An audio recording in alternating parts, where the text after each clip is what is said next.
جہانیہ منڈی میں ایک مسجد ہے، ان کی مسجد میں میں نے بیان کیا اور یہی 3 باتیں میں نے بیان کی کہ 3 کاموں میں اللہ کی خاص مدد ہوتی ہے۔ بیان کر کے واپس آ گئے۔ اب اللہ کی شان دیکھیں کہ سپٹمبر کا مہینہ تھا جب بیان ہوا، اور مولانا صاحب محسوس کر رہے تھے کہ مسجد چھوٹی ہے، جمعے میں مجمع زیادہ ہو جاتا ہے، مسجد کی توسیع کرنی چاہیے۔ انہوں نے جب یہ بات سنی کہ مسجد بنانے میں اللہ کی خاص مدد ہوتی ہے، انہوں نے اگلے دن شاگردوں کو کہا بھئی مسجد کو گرا دو۔ اینٹوں کی بنی ہوئی مسجد تھی، لڑکوں نے کیا دیر لگانی تھی، شام تک سب مسجد گرا دی۔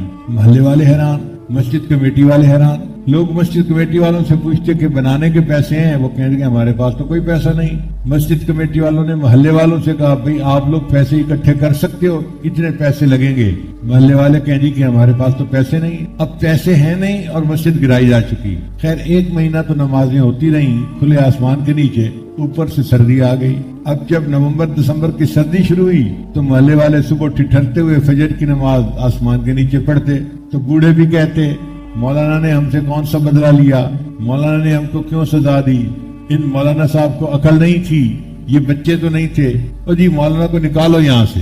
اب مولانا کو پریشانی شروع ہوئی، مسجد بنانے کی سبیل بھی نظر نہیں آتی اور محلے والوں کا پریشر بھی بڑھ رہا ہے۔ خیر جب دسمبر شروع ہوا تو سردی بہت بڑھ گئی، تو ایک دن مسجد کمیٹی والوں نے مولانا کو بٹھا کے پوچھا مولانا آپ نے نہ کسی سے پوچھا نہ کسی کو بتایا، اور صبح سے شروع کیا اور شام جب ہم آئے تو مسجد گری ہوئی تھی، آپ نے مسجد کیوں گرائی؟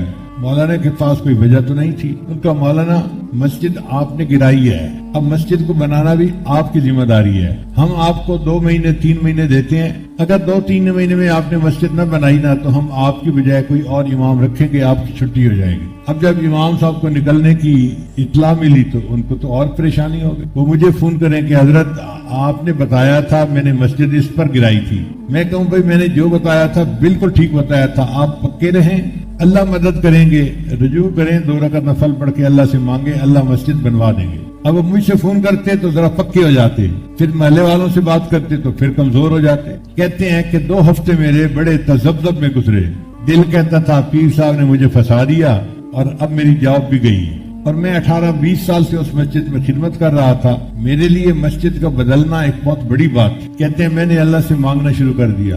اللہ کی شان دیکھیں، ایک بندہ آیا مجھے کہتا ہے کہ مولانا ہم باہر نماز پڑھتے ہیں اور سردی بہت ہے، اگر آپ اجازت دیں تو میں ایک عارضی کمرہ بنوا دیتا ہوں ہال، تاکہ سب لوگ سردی سے بچ سکیں۔ میں نے کہا بہت اچھا۔ لو جی اس نے 5 دن کے اندر ایک ہال بنوا دیا اور سب لوگ جو ہیں اب اس ہال میں نماز پڑھنے لگے، سردی سے بچاؤ کا مسئلہ حل ہو گیا۔ کہتے ہیں کہ میں نے اللہ کا بڑا شکر ادا کیا۔ پھر وہی بندہ میرے پاس آیا اور مجھے آ کے کہتا ہے کہ مولانا مسجد بنانے کے لیے فنڈز تو آپ کے پاس نہیں ہے، تو کیا کریں گے؟ تو میں نے کہا بھائی مجھے تو پیر صاحب نے ایک بات بتائی تھی تو میں نے اس کے سامنے رکھتے ہوئے مسجد گرا دی ہے، اور پیر صاحب نے بھی کہا تھا کہ یہ مسجد اللہ کا گھر ہوتا ہے اور جس کا گھر بنتا ہے فکر اسی کو ہوتی ہے، تو بس میں تو دعائیں کر رہا ہوں کہ اللہ تعالیٰ سبب بنا دے، اور کیا کر سکتا ہوں۔ اس بندے نے کہا کہ اچھا مولانا مسجد میں بنواتا ہوں، میری ایک شرط ہے۔ مولانا نے پوچھا کہ کیا شرط ہے؟ اس نے کہا کہ شرط یہ ہے کہ آپ نے میرا نام کسی کو نہیں بتانا، میرا نام ظاہر نہیں ہونے دینا کہ کس نے بنوائی، بنوا میں دوں گا۔ مولانا نے کہا کہ جناب وہ تو ایسٹیمیٹ مسجد کا ہم نے بنایا ہے کوئی 75 لاکھ کا بنتا ہے۔ اس نے کہا جی 75 لاکھ کا بنتا ہے یا 1 کروڑ کا بنتا ہے، یہ مسئلہ آپ کا نہیں ہے، مسئلہ میرا ہے، بس آپ نے میرا نام نہیں بتانا۔ اللہ کی شان دیکھیں، مولانا نے اس نے وعدہ کیا میں آپ کا نام نہیں بتاؤں گا، اس بندے نے 1.5 کروڑ روپیہ لگا کر ماربل کی مسجد بنوا دی، ایک بندے نے۔ کوئی سوچ ہی نہیں سکتا تھا کہ ایسا بھی ہوگا۔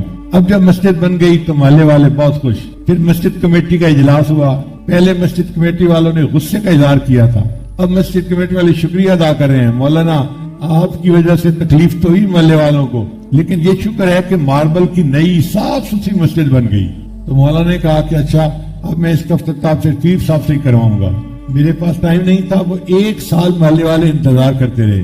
1 سال کے بعد مجھے فرصت ملی اور وہاں جا کر میں نے جمعہ کا آغاز اس مسجد میں کروایا، اور الحمدللہ کہ وہ مسجد کے نمازی اب پہلے سے کئی گنا زیادہ ہو گئے ہیں۔ تو 3 کاموں میں اللہ کی خاص مدد ہوتی ہے، ایک بیٹی کی رخصتی کے کام میں، دوسرا مسجد کے بنانے میں، اور تیسرا گناہوں کو چھوڑنے کے معاملے میں۔ اگر کوئی بندہ گناہوں کو چھوڑنے کی نیت دل میں کر لے اور پھر دعا مانگے کہ یا اللہ میں کمزور ہوں، مجھے تو شیطان بہکا دیتا ہے، مجھے تو نفس دھوکہ دے دیتا ہے. میں آپ سے مدد مانگتا ہوں کہ گناہوں کے چھوڑنے میں میری مدد کیجیے, میرے لیے گناہوں کا چھوڑنا آسان بنا دیجیے.